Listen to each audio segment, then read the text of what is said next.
જય Siyaram. Rule of 72 એટલે કે 72નો નિયમ, એને આજે આપણે સમજીશું.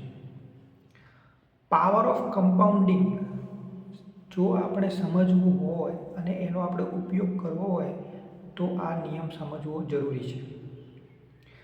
આપણું કેપિટલ એટલે કે આપણી મૂડીને આપણે ડબલ કરવી હોય તો આ રૂલ ઓફ 72નો ઉપયોગ કરીને આપણે મહત્ત્વની માહિતી મેળવી શકીએ. 72 એક આંકડો છે. 72 જે છે એને આપણે વર્ષોથી ભાગીએ, એટલે કે આપણને પસંદ હોય એટલા વર્ષોથી આપણે ભાગીએ, જેટલો જવાબ આવે એ પર્સન્ટેજ એ આપણને મળે એટલા પર્સન્ટેજના દરે જો આપણે કમ્પાઉન્ડિંગ કરીએ, ચક્રવૃદ્ધિ કરીએ તો આપણા પૈસા ડબલ થઈ જાય. આઈકન આપણે એક ઉદાહરણ દ્વારા સમજીશું કે 6 વર્ષમાં જો આપણે આપણા પૈસા ડબલ કરવા છે તો ચક્રવૃદ્ધિ વ્યાજનો દર કેટલો હોવો જોઈએ? તો 72 ભાગ્યા 6 બરાબર 12%. જો વાર્ષિક 12% આપણે મેળવીએ તો આપણા પૈસા 6 વર્ષની અંદર ડબલ થઈ જાય. આટલી વાત. બીજું ઉદાહરણ લઈએ કે જો આપણે 12% નહીં પણ વાર્ષિક જો 15% મેળવીએ તો આપણા પૈસા 4.8 વર્ષમાં ડબલ થાય. અને આપણે 15% નહીં પણ 18%ના દરે જો આપણા પૈસા ચક્રવૃદ્ધિના દરે વધારીએ વાર્ષિક તો 4 વર્ષની અંદર આપણા પૈસા ડબલ થઈ જાય. અને 18ની જગ્યાએ 20%ના દરે જો આપણે આપણા પૈસા ચક્રવૃદ્ધિના દરે વધારીએ તો 3.6 વર્ષની અંદર આપણા પૈસા ડબલ થઈ જાય. અને જો 25%ના દરે જો આપણે આપણા પૈસા વધારીએ તો 2.88 વર્ષ એટલે કે લગભગ 3 વર્ષની અંદર આપણા પૈસા ડબલ થઈ જાય.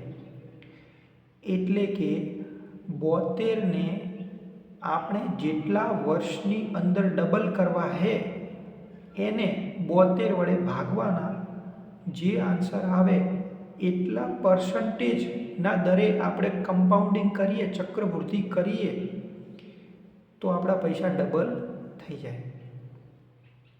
આ મહત્ત્વનો નિયમ છે.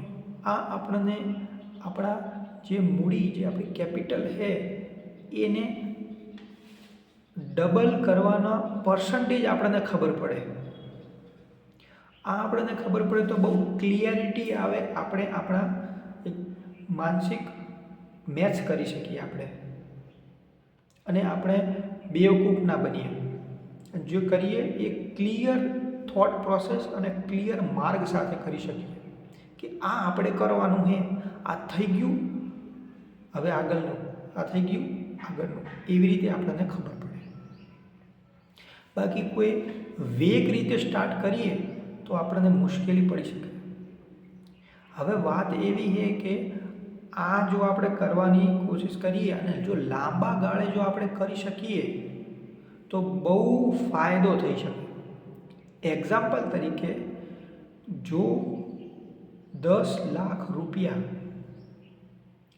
25%ના દરે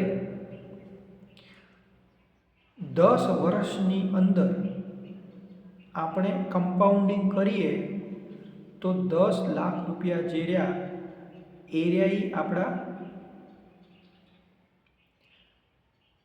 1 કરોડ થઈ જાય. અને 20 વર્ષની જો અંદર 25%ના દરે કમ્પાઉન્ડિંગ કરીએ તો આપણા 10 લાખ રૂપિયા 10 કરોડ થઈ શકે.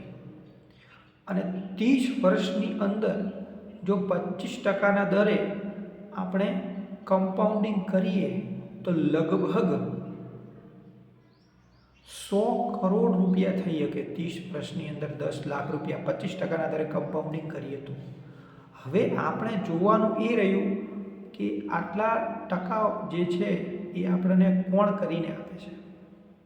એ આપણને ખબર પડી જાય, કાં તો આપણે જાતે બિઝનેસ કરતા હોઈએ તો આપણે આ ટકાવારીને ધ્યાનમાં રાખી શકીએ, અથવા આપણે કોઈ બિઝનેસની અંદર ઇન્વેસ્ટ કરતા હોઈએ તો આ ટકાવારીને ધ્યાનમાં રાખી શકીએ કે આપણે જે બિઝનેસ કરીએ એ આટલું કરી શકશે, આટલા ટકાના દરે ગ્રોથ કરી શકશે આટલા વર્ષો સુધી, કે આપણે જે બિઝનેસની અંદર ઇન્વેસ્ટ કરી રહ્યા છીએ એ આટલા ટકાના દરે ગ્રોથ કરી શકશે,